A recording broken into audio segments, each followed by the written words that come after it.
मुकेश अंबानी नाम तो सुना ही होगा। आज के दिन के भारत के सबसे अमीर आदमी है मुकेश अंबानी। उनकी नेटवर्थ 118 बिलियन डॉलर्स है। उनके छोटे बेटे अनंत अंबानी और राधिका मर्चेंट की जुलाई में शादी होने वाली है। जामनगर में इनके 3 दिन का प्री वेडिंग फेस्टिवल रखा गया था। जी हाँ, सेलिब्रेशन नहीं, फेस्टिवल रखा गया था। और इस फेस्टिवल में देश और दुनिया के बड़े बड़े सेलिब्रिटीज शामिल हुए। अंबानी जी ने इस प्री वेडिंग में पैसे को पानी जैसा बहाया और ऑलमोस्ट 1000 करोड़ रुपए तक खर्च कर दिए। हमारी अपनी रिहाना भी यहाँ के परफॉर्म की थी और उन्हें परफॉर्म करने के लिए 75 करोड़ रुपए दिए गए थे। हमने अंबानी की शादियों में बड़े बड़े सेलिब्रिटीज को खाना परोसते हुए देखा है। इस बार के वेडिंग में भी देश और दुनिया के बड़े से बड़े नाम यहाँ आके शामिल हुए थे और जो कि इतने सालों में बॉलीवुड नहीं कर पाया वो अंबानी ने चुटकी में करके दिखा दिया। आमिर खान, सलमान खान और शाहरुख खान को एक स्टेज में लाके अंबानी जी ने नचवा दिया। लेकिन कैसे, क्या है वो चीज जिसके वजह से दुनिया के बड़े से बड़े सेलिब्रिटीज इस फंक्शन में आए थे? पैसा तो उनके पास भी है, कुछ ना कुछ तो और होगा।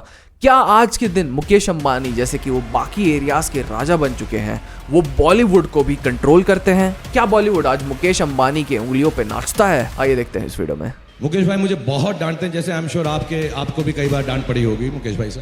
इसलिए मुझे लगता है कि बड़ा होकर मैं मुकेश अंबानी बन जाऊंगा। मैं वीडियो की शुरुआत करने से पहले किसकी प्री वेडिंग थी ये जानना बहुत ज्यादा जरूरी है। शादी यहाँ 2 लोगों की हो रही है, अनंत अंबानी जो कि मुकेश अंबानी के छोटे बेटे हैं और राधिका मर्चेंट। इनके बारे में बहुत सारे लोग नहीं जानते हैं। राधिका मर्चेंट वीरेन मर्चेंट और शैलिया मर्चेंट की बेटी है। बहुत लोग आज के दिन राधिका मर्चेंट के ऊपर आरोप लगाते हैं कि वो अनंत अंबानी के पीछे सिर्फ और सिर्फ उनके पैसों की वजह से है। लेकिन ऐसे लोगों को मैं जेलस, पैरासोशल और लोनली का एक मिक्सचर बोलता हूँ। सच्चाई तो यह है कि राधिका मर्चेंट एक बहुत ही अमीर खानदान से आती है। उनके पिता वीरेन मर्चेंट भारत के एक बहुत ही अमीर इंडस्ट्रियलिस्ट हैं।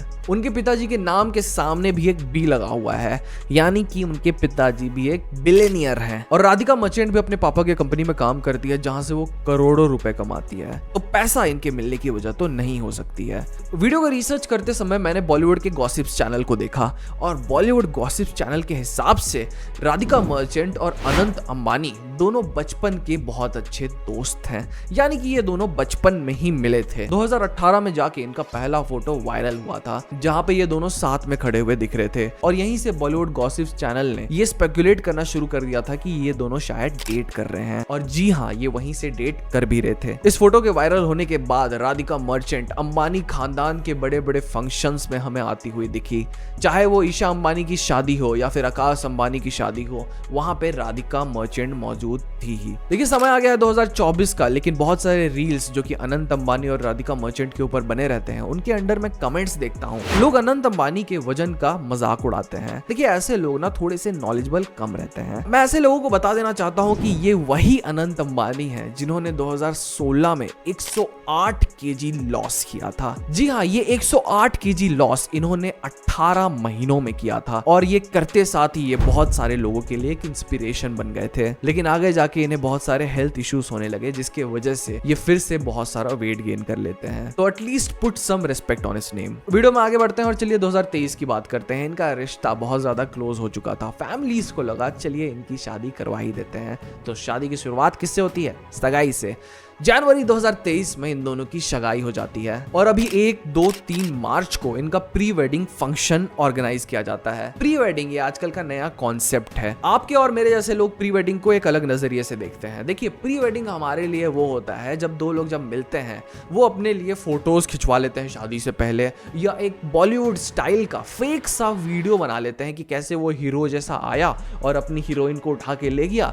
मतलब एक बहुत ही फेक सी स्टोरी डाल के एक शादी से पहले वीडियो बना लेते हैं। लेकिन ये तो अंबानीस हैं, कुछ ना कुछ डिफरेंट तो करेंगे ही। तो गुजरात के जामनगर में ये grand pre wedding celebration organise किया जाता है। इस फंक्शन को देश और दुनिया के बड़े बड़े सेलिब्रिटीज अटेंड करते हैं, जैसे कि आमिर खान, सलमान खान, शाहरुख खान। चलिए, तो छोटे छोटे नाम हो गए। बिल गेट्स, दिलजीत जी, रिहाना भी इस फंक्शन को अटेंड करती है। लेकिन जामनगर में इस फंक्शन को क्यों ऑर्गेनाइज किया गया? देखिए, जामनगर अंबानीज के लिए एक बहुत ही इंपॉर्टेंट जगह है। यही वो जगह है जहां से धीरू भाई अंबानी ने अपने करियर की शुरुआत की थी और यही वो जगह है जहां पे अनंत अंबानी की दादी यानी कि कोकिलाबेन अंबानी यहां पे पैदा हुई थी और कोकिलाबेन अंबानी से बहुत ज्यादा क्लोज हैं अनंत अंबानी जी, इसलिए इस जगह को प्री वेडिंग के लिए चुना गया। नीति आयोग के हिसाब से भारत में 15% जो पॉपुलेशन है वो एक्चुअली में पुअर है। लेकिन पिछले 3-4 दिनों में अंबानी जी ने वो जो 85% पॉपुलेशन है ना इंडिया की, उसे भी थोड़ा थोड़ा गरीबी का एहसास तो करा ही दिया है। अंबानी जी के इस फंक्शन में आधा से ज्यादा बॉलीवुड उठ के आ गया है। लेकिन इसके पीछे रीजन क्या हो सकता है? शादी तो और भी अमीर लोगों के होते हैं, वहां पे इतने सारे स्टार उठ के क्यों नहीं जाते हैं? क्योंकि आज के दिन अंबानी जी बॉलीवुड को एक तरीके से कंट्रोल कर रहे हैं। रिलायंस एंटरटेनमेंट, जो कि रिलायंस की एक सब्सिडरी कंपनी है, वो आज बहुत सारे बड़े बड़े फिल्म्स को प्रोड्यूस करती है और उसकी डिस्ट्रीब्यूशन में भी मदद करती है। फिल्म्स जैसे कि सूर्यवंशी और 83 का तो आपने नाम सुना ही होगा। रिलायंस एंटरटेनमेंट की शुरुआत 2005 में हुई थी और इसके बाद से थोड़ा रॉकी रोड इन्हें देखने को मिला था, क्योंकि स्टार्टिंग में बहुत सारी फिल्म्स इनकी अच्छी परफॉर्म नहीं कर रही थी और ऐसे ही धीरे धीरे 2016-17 आ गया। यहाँ पे जाके रिलायंस एंटरटेनमेंट ने रियलाइज किया इसमें मेरी एक्सपर्टीज नहीं है, तो बाकी जो इस फील्ड में आगे हैं उनके साथ जुड़कर वेंचर्स लॉन्च किए जाएं। तभी वो फैंटम फिल्म्स और धर्मा प्रोडक्शन के साथ जुड़ जाते हैं और बहुत सारे फिल्म को प्रोड्यूस करने लगते हैं। और इसी के बाद गोलमाल 3 जैसी फिल्म बॉलीवुड में आती है। ये उस समय की एक लौती फिल्म है जिसने 200 करोड़ का मार्क क्रॉस किया था बॉलीवुड में, जिसमें कोई भी बड़ा खान नहीं था। और ये सब कुछ रिलायंस और बाकी जो कंपनीज है उनके डिस्ट्रीब्यूशन नेटवर्क की वजह से। 2016 ही वो समय था जब जियो ने जियो सिनेमा भी लॉन्च किया था। यहाँ पे भी बहुत सारे वेब सीरीज बनने लग रहे थे, तो बहुत सारे एक्टर्स को यहाँ पे भी चांस दिया जाने लगा। बहुत सारे बड़े बड़े प्रोडक्शन हाउसेस में रिलायंस एंटरटेनमेंट आज अपना पैसा इन्वेस्ट करके रखा है। बॉलीवुड में जो भी होता है बेसिकली रिलायंस का कहीं ना कहीं उसमें हाथ होता ही है। चाहे आप वो म्यूजिक प्रोडक्शन में ले लीजिए या फिर आप बड़े बड़े अवार्ड शोज में ले लीजिए। आप देखते होंगे अंबानी जी अवार्ड शोज में आते क्यों हैं? क्योंकि बॉलीवुड में उनका इन्फ्लुएंस बहुत ही ज्यादा है। अमीरी को एक साइड कर लीजिए, उनका ये विजन भी है कि बॉलीवुड में वो बहुत अच्छे अच्छे मूवीज बनाएंगे और इस मूवी में अपॉर्चुनिटी पाने के लिए बहुत सारे एक्टर्स आज भी उत्सुक रहते हैं। इसलिए धीरे धीरे सारे एक्टर्स अंबानी के पास जुड़ने लगे और अंबानी के बेसिकली एक अच्छे मित्र बनने की वो कोशिश करने लगे। आए दिन रिलायंस लाइमलाइट में बने रहने के लिए बड़े बड़े फैशन शोज और अवार्ड शोज भी करवाता है। लेकिन इस वेडिंग के बारे में एक और अमेजिंग फैक्ट है, इनकी जो गेस्ट की लिस्ट है वो रैंडम नहीं है। इसमें जो भी इनवाइटेड हैं आपको लगेगा अनंत अंबानी के चाचा जी हैं ये बिल गेट्स जी नहीं, ये सारी की सारी चीज एक बड़े स्ट्रैटेजी का पार्ट है। जैसे बात करते हैं हम लोग मार्क जकरबर्ग की, वो क्यों आए हैं इस प्री वेडिंग में? वो इसीलिए आए हैं इस फंक्शन में क्योंकि वो रिलायंस प्लेटफॉर्म्स का 9.9% स्टेक ओन करते हैं और इस स्टेक को उन्होंने 43,574 करोड़ रुपए में खरीदा था। बिल गेट्स क्या बस डॉली जी से मिलने आए थे?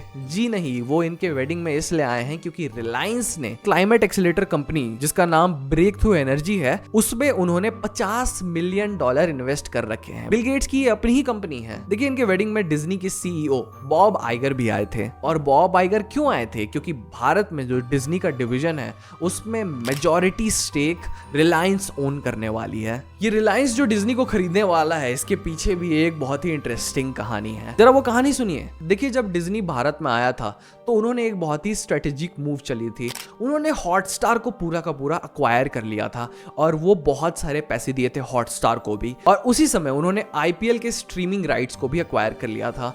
आईपीएल को भी उन्होंने बहुत सारा पैसा दिया था। वो सोचे थे ये सारा पैसा रिकवर हो जाएगा जब वो आईपीएल को देखने के लिए वहां पे एक मनी बैरियर लगा देंगे। 2020 में आईपीएल चालू होता है और बहुत सारे लोग हॉटस्टार खरीद लेते हैं आईपीएल देखने के लिए। लेकिन 2 साल बाद 2022 में मुकेश अंबानी जी मार्केट में एंट्री मारते हैं और बोलते हैं मेरे रहते हुए आईपीएल को कौन स्ट्रीम करेगा। मुकेश अंबानी आईपीएल के स्ट्रीमिंग राइट्स को खरीद लेते हैं और जियो सिनेमा में फ्री में चलाने लगते हैं। Classic Ambani fashion. अब यहीं से हॉटस्टार का पूरा सेल्स गिर जाता है। डिज्नी ने जो इतने सारे पैसे लगाए थे वो सारे पानी में चले गए थे।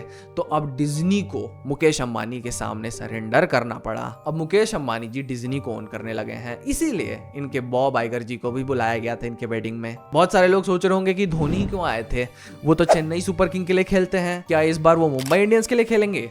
जी नहीं। जियो मार्ट के बारे में आपने सुना होगा, उसके ब्रांड एम्बेसडर है धोनी जी, इसीलिए इस वेडिंग में आए थे। मनीष मल्होत्रा के बारे में आपने सुना ही होगा। ये जो अनंत अंबानी, ईशा अंबानी कपड़े पहने थे, ये मनीष मल्होत्रा ने ही डिजाइन किए थे। और मनीष मल्होत्रा के पास से ही कपड़े क्यों आए? क्योंकि मनीष मल्होत्रा की कंपनी में 40% स्टेक ओन करते हैं मुकेश अंबानी जी, इसीलिए कपड़े सारे वहां से आए थे। हर चीज के पीछे कोई ना कोई रीजन है ही इस प्री वेडिंग में। बहुत सारे सेलिब्रिटीज के तो बच्चे ही अंबानी जी के स्कूल में पढ़ते होंगे, शायद इसीलिए वो आ गए हों। ये सब देख के आपको समझ में आ रहा होगा कि ये जो 1000 करोड़ का इन्वेस्टमेंट है, ये कोई फन के लिए नहीं है, ये एक्चुअली एक स्ट्रेटेजिक इन्वेस्टमेंट है। लेकिन स्ट्रेटेजिक इन्वेस्टमेंट हो या फन के लिए हो, 1000 करोड़ रुपए तो इन्वेस्ट किए गए हैं इसमें। अंबानी के पास सिर्फ बॉलीवुड में पावर नहीं है, हॉलीवुड तक अंबानी की पहुंच है। रिलायंस ड्रीम वर्क्स में एक बहुत बड़ा स्टेक ओन करती है, जो कि हॉलीवुड में बड़े बड़े फिल्म्स बनाती है, जैसे कि कुंफू पांडा आपने सुना होगा, वो भी ड्रीम वर्क्स ने बनाया था।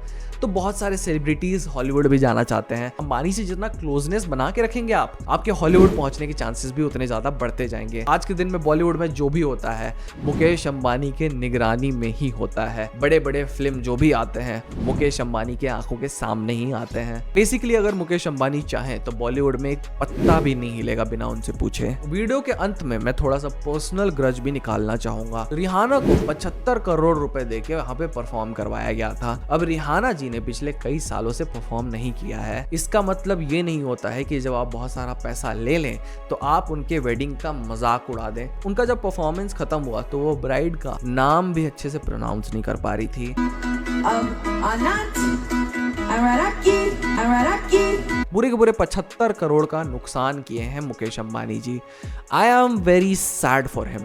Are you? Let us know in the comment section below. देखिए, हम ऐसी वीडियोस बनाते रहते हैं, तो हमारे चैनल को सब्सक्राइब करके जाना ना भूलें। स्टैट्स देखता हूं मैं अपने चैनल का, तो मुझे पता चलता है कि 99.8% लोग हमारे चैनल को सब्सक्राइब ही नहीं किए हैं। देखिए, मैं पैसा नहीं लूंगा, आप सब्सक्राइब कर लीजिए चैनल को। और ये वीडियो कैसा लगा हमें कमेंट सेक्शन में जरूर बताएं। मैं बस भगवान से ये दुआ करता हूँ कि आप सब में से भी कोई एक ऐसा वेडिंग करवाए और मुझे उस वेडिंग में या फिर प्री वेडिंग में इनवाइट करें। मजे ही मजे हैं ब्रो। आज की वीडियो में सिर्फ इतना ही, मिलता है अगले वीडियो में।